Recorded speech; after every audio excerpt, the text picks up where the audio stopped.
kita ini pada hakikatnya tidak mati. Kita ini hanya pindah dari satu alam ke alam lain. Al-mu'minuna la yamutuna bal yunqaluna. Tumatappa andiangi mate bal yunqalun, hanya pindah. Pindah di mana? Pindah dari satu alam ke alam lain, yaitu alam akhirat. Buktinya tidak mati. Bapak berkumpul di sini. Mengapa nak suruh nonton ini? Apa nih pokok membaca Pak Doangan. Ini wacana Pak Doangan almarhum Haji Amiruddin. Hah? Kenapa kita bacakan itu? Karena sampai doa yang kita bacakan kepada beliau itu. Kenapa kita sampai? Ya kalau kita niatkan tujuannya untuk beliau sampai. Innamal a'malu binniyat, hadisnya. Wa innamal likulli imri'in ma nawa. Setiap amal perbuatan manusia diterima atau tidaknya, sampai atau tidaknya tergantung kepada niatnya. Kalau Anda niatkan untuk almarhum, sampai itu. Itu hadis Nabi. Wa innamal likulli imri'in ma nawa. Dan setiap manusia akan dibalas oleh Allah tergantung sesuai dengan apa yang dia niatkan. Jadi inilah yang dijadikan dasar oleh orang ahlu sunnah wal jamaah. Sehingga kita melaksanakan yang namanya tahlilan. Membaca kalimat la ilaha illallah, niatnya untuk almarhum tadi. Oleh Pak Imam langsung dihusus ila ruhi almarhum Haji Amiruddin, Al-Fatihah. Kemudian dibacakan Fatihah dan dilanjutkan dengan tahlil. Kemudian didorong dengan doa. Itu sampai. Dan itulah keyakinan kita. Kalau ada, itu berarti bahwa kita tidak mati. Kalau ada orang sering katakan yang tidak dibacakan doa pituna, pendua pituna, 100 harinya, tidak dibacakan doa, dibacakan tahlil, tentu sesuai dengan kemampuannya ya. Sesuai kemampuannya. Kalau orang tidak mampu lalu kemudian mengundang orang sebanyak-banyaknya, itu namanya paksa diri. Paksa diri dalam agama tidak boleh. Karena agama menganjurkan la yukallifullahu nafsan illa wus'aha. Allah tidak akan memerintahkan kepada manusia kecuali sesuai dengan kemampuannya. Kalau mampunya hanya 5 orang, undang 5 orang, undang baca doa. Kalau mampunya hanya 10 orang baca doa, undang 10 orang baca doa, undang. Tapi kalau mampunya 100 orang, 100 orang undang, sesuai dengan kemampuannya. Dan Allah melarang manusia berbuat di luar kemampuannya. Sedangkan Allah menguji manusia saja dengan berbagai musibah itu sesuai dengan kemampuan manusia itu. Nah oleh karena itu hadirin hormati, kalau ada binatang beke, saping, manu, mate, padahal manu tak duriau, beke tak toy, mate. Tidak ada orang yang datang ke rumahnya Ustadz, ke rumahnya Pak Kiai ini bilang, nalau to diboya umur pura mas sampai magari, nani wacana pendua pitun na beke umate na tandu oto. Dan ada yang bilang begitu? Tidak pernah ada. Mengapai? Kalau saya tanya kenapa tidak ada itu, Pak Mate doang itu dia. Karena binatang itu pada saat dia sudah mati, ya selesai, maka dia menjadi bangkai sampai di dalam tanah. Setelah ditanam di tanah, ya selesai, dia akan hancur dimakan cacing, selesai, tidak ada lagi proses. Tapi bagi kita manusia, begitu meninggal sampai di alam sana kita hidup kembali. Itulah disebut dengan inna lillahi wa inna ilaihi kembali. Maka Quran itu mengatakan kembali, bukan mati tapi kembali. Yang ingin saya katakan, kalau ada, kalau ada luluare salata, papa tak, tomatu tua tak, anak tak, dan siapapun keluarga kita yang meninggal, andiani ni wacangan padoangan, maka ni pasti dengan lebak diting, luluare tao, keluarga tak beke atau sapi mate. Sapi mate anda ini wacana tahlil. Anda dia pituna pendua pituna dan dia. Anda ini wacana la ilaha illallah Fatihah. Kenapa? Karena begitu napasnya dia hilang mati dia. Tapi manusia kalau napasnya hilang, rohnya masih hidup. Nah itulah yang saya katakan manusia hidup bukan karena napasnya, karena roh. Sedangkan binatang hidup bukan karena rohnya, tapi karena napasnya. Kenapa demikian? Kalau napasnya binatang itu putus, matilah binatang itu. Tapi manusia begitu napasnya putus, maka rohnya masih hidup. Rohnya hidup. Dan roh inilah yang kembali. Roh ini yang kembali kepada Allah. Jadi itu innalillahi wa inna ilaihi rajiun. Itu yang kembali kepada Allah. Kalau tubuh ini kan masuk di tanah.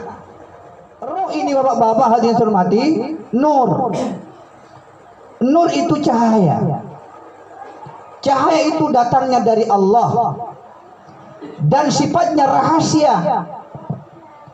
Rahasia bapak-bapak. Karena dia sifatnya rahasia, tidak ada yang tahu kecuali Allah. Wa yas'alunaka 'anir ruh, qulir ruhu min amri rabbi wa ma utitum minal ilmi illa qalila. Bertanya mereka kepadamu Muhammad tentang ruh. Nawasa ruh, inna wasatokona ruh. Qulir ruh min amri rabbi. Katakan ruh itu urusan Allah.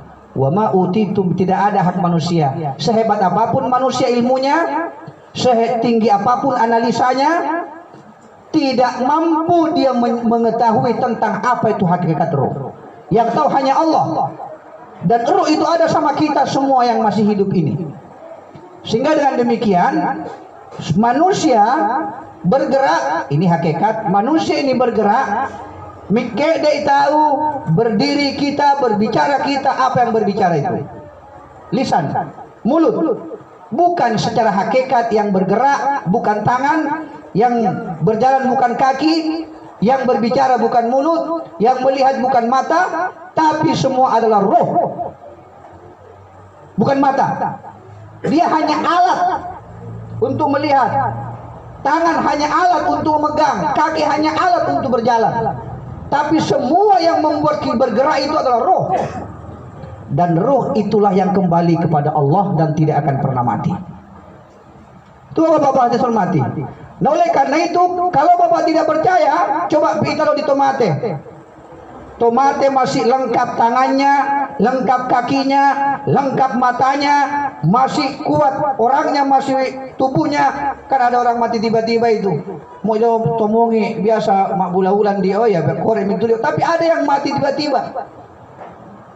Ya, termasuk almarhum ini meninggal. Anak-anaknya masih mau mengabdi kepadanya, merawat, tapi beliau ini tidak ingin merepotkan orang lain, termasuk keluarganya. Kira-kira waktu hidupnya ini dia tidak suka merepotkan anaknya, merepotkan istrinya. Kalau ada pekerjaan dia kerja sendiri, tak perlu. Kira-kira begitu. Akhirnya apa yang terjadi? Meninggal dalam keadaan sehat, tanpa harus sakit beberapa bulan kemudian baru meninggal. Apa maknanya ini? Lengkap matanya, lengkap kakinya, lengkap tangannya, tapi andiami malami uya. Mata yang melihat, yang terbuka tak lagi mampu melihat. Kaki yang masih utuh dan lengkap tak mampu lagi berjalan. Apa maknanya itu? Kenapa tidak mampu berjalan? Karena ruhnya sudah tidak ada lagi. Kalau begitu, yang berjalan roh atau kaki? Yang berjalan itu ruh secara hakikat. Secara zahir, kaki. Secara hakikat, roh yang berjalan. Oleh karena itu, itulah yang sering saya katakan, roh ini bersih, suci. Dan setiap bapak bergerak, bergetar dalam hatinya ingin beribadah, melakukan kebaikan, itulah gerakan roh. Tapi kalau bapak satu saat lalu bergetar dalam dirinya, ingin melakukan kejahatan, itulah nafsu. Saya ingin katakan begini, beri contoh. Secoba ya. Contoh lembong, sasi, gelombang dengan lautan. Siapa yang bisa membedakan gelombang dengan lautan? Bisa nggak dibedakan? Membawa tapan. Saya bisa Pak Ustaz. Coba ambil air satu ember, dikasih apa ini? Ini lembong. Ambil lagi air, apa dia? Sasi. Bisa kan? Tidak bisa toh? Tidak bisa. Tapi ketika bapak saudi lebo, saudi di pantai, Yang Bapak lihat apa itu? Apa lekbo gelombangnya atau lautannya?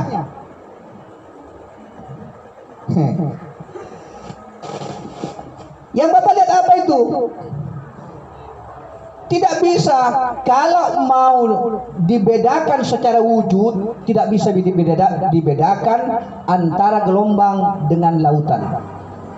Tapi dalam pengertian harus dibedakan.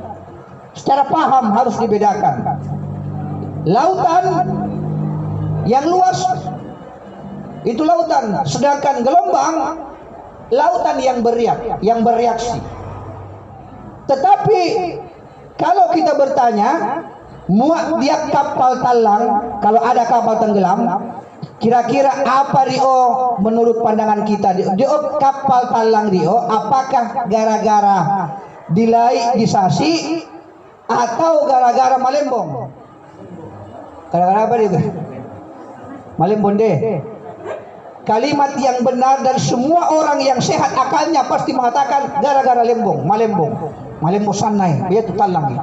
Anda lebat dia yang wirangi dia mau mengapa nak talang kapal na yan na ya talang tu gara-gara lebo, tidak ada. Apa yang ingin saya katakan? Yang ingin saya katakan itu ibaratkan diri kita manusia, lautan itu adalah roh. Sementara gelombang itu adalah nafsu. Malah jadi langsung dicerna ini. Langsung dicerna. Yang membuat kapal tenggelam itu bukan lautannya tapi gelombangnya. Lahir dia, nato bambusuan. Berapa? Tanah tu bambusuan dia atau kanan dia. Tu bonde-bonde.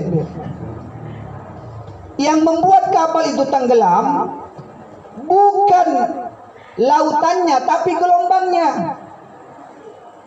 Yang ingin saya katakan, kalau saya mau ibaratkan pada diri ini, lautan itu adalah roh, kemudian gelombang itu adalah nafsu, kapal yang ada di lautan itu adalah tubuh manusia.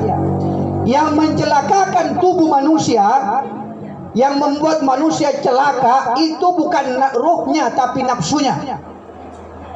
Paham tuh